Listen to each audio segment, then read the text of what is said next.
Hi guys, it's Frugal Fanny.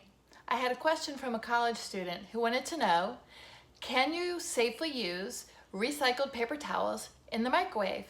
I did a little research because information is power, and the answer to the question is no.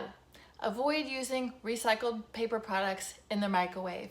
But instead, what you can use is a 100% cotton or 100% linen napkin. Please don't use one that has any colors in it because inks and dyes have all kinds of origins. So stick with natural or white. Simply wrap your food in your napkin, place it in the microwave. Ta-da! Have a great day.